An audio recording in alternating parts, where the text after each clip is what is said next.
Assalamualaikum warahmatullahi wabarakatuh. Alhamdulillah pada kesempatan kali ini kita akan belajar bersama dalam mata pelajaran Akidah Akhlak. Kali ini kita akan masuki bab 7 tentang meyakini adanya makhluk gaib. Sebelumnya kita ketahui bahwa Allah menciptakan makhluknya berbagai macam, ada dari golongan manusia, dari golongan jin. Kali ini kita akan masuk ke makhluk-makhluk gaib dan mengimaninya atau meyakini adanya makhluk-makhluk gaib.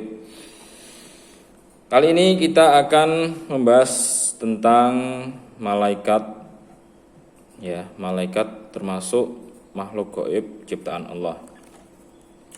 Sebelumnya kita akan bahas terlebih dahulu apa itu malaikat. Menurut Ibnu Hajar Al-Asqalani berpendapat tentang pengertian malaikat secara bahasa, bahwa kata malaikat berasal dari bahasa Arab, yaitu malaikatun, yang merupakan bentuk jamak dari kata malakun, ya. Jadi mufradnya itu malakun, jamaknya itu malaikatun. Jadi malaikat kan ada banyak, jadi malaikatun. Kalau satu berarti malakun, yang artinya kekuatan.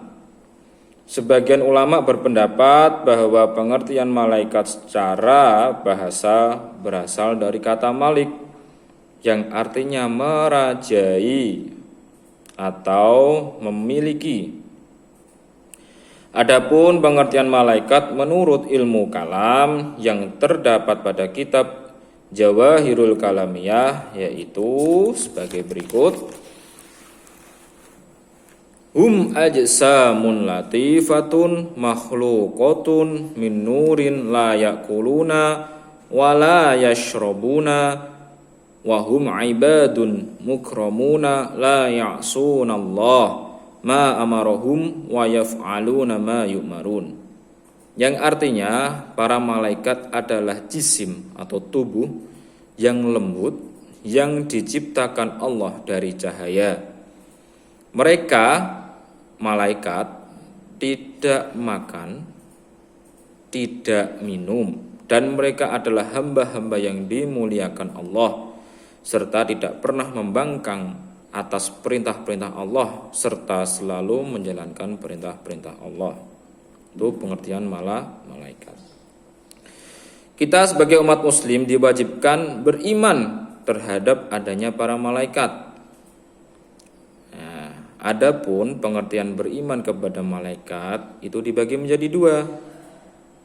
Yang pertama pengertian secara ijmali, kemudian secara tafsili. Yang pertama, beriman kepada malaikat secara ijmali, artinya yakin dan percaya sepenuh hati bahwa Allah Subhanahu wa taala memiliki makhluk yang bernama malaikat beserta sifat-sifat umumnya. Kita harus beriman, ya, sepenuh hati. Oh, malaikat tuh ada dengan segala sifat-sifatnya. Kemudian beriman kepada malaikat secara tafsili, artinya percaya kepada para malaikat lengkap beserta nama-nama serta tugas-tugasnya. Ya, ada malaikat Raqib, Atid, ya, Mungkar, Nakir, ya, malaikat Malik, malaikat Ridwan. Kita harus meyakini malaikat tersebut, harus bisa mengetahui tugas-tugasnya, hafal nama-namanya. Kita harus meyakini, harus mengimani itu. Walaupun kita belum pernah bertemu dengan malaikat tersebut.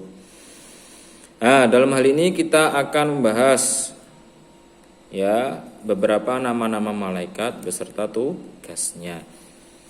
Yang pertama, malaikat Jibril disebut dengan Ruhul Amin atau Ruhul Kudus.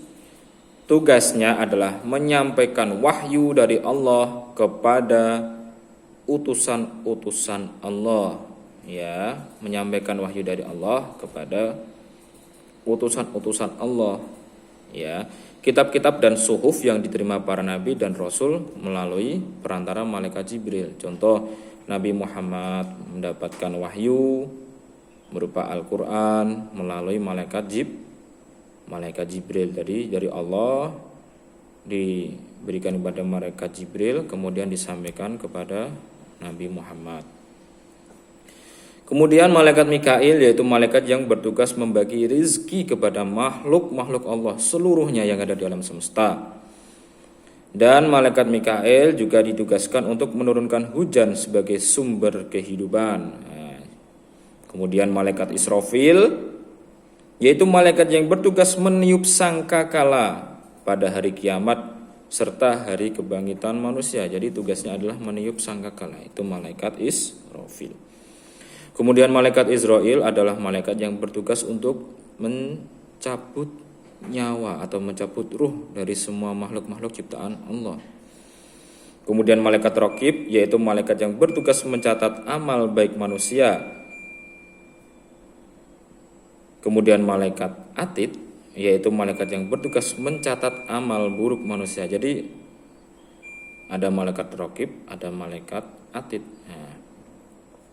Serta ada malaikat Mungkar, memiliki tugas menjaga alam kubur dan menanyai manusia di alam kubur. Kemudian ada malaikat Nakir yang memiliki tugas sama dengan malaikat Mungkar, yaitu menjaga alam kubur serta menanyai manusia di alam kubur. Nanti ketika kalian atau kita sudah meninggal, nanti di alam kubur kita akan ditanyai oleh dua malaikat tadi, malaikat Mungkar dan malaikat Nakir. Kemudian malaikat Ridwan, yaitu adalah malaikat yang bertugas untuk menjaga dan memelihara surga. Ini malaikat Ridwan. Kemudian ada malaikat Malik, ya, malaikat Malik adalah malaikat yang bertugas di neraka, menjaga neraka, ya.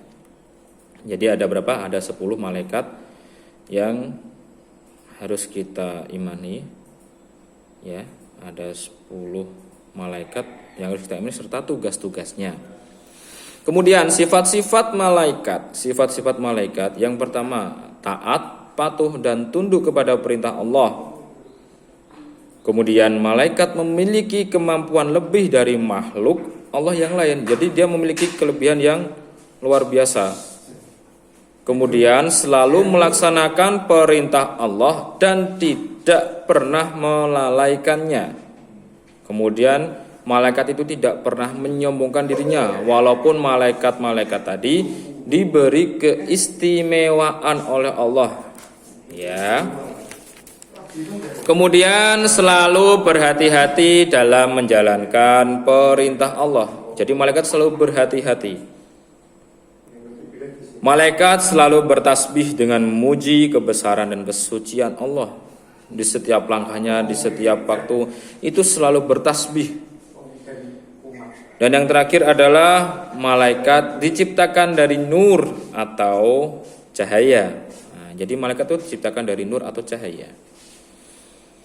Selanjutnya, malaikat tidak berjenis kelamin. Malaikat memiliki akal, namun tidak memiliki nafsu. Yang terakhir adalah malaikat tidak mempunyai rasa lelah atau rasa bosan. Itu seputar tentang pengertian malaikat serta tugas-tugasnya. Oke, kali ini cukup. Kita lanjut di episode selanjutnya.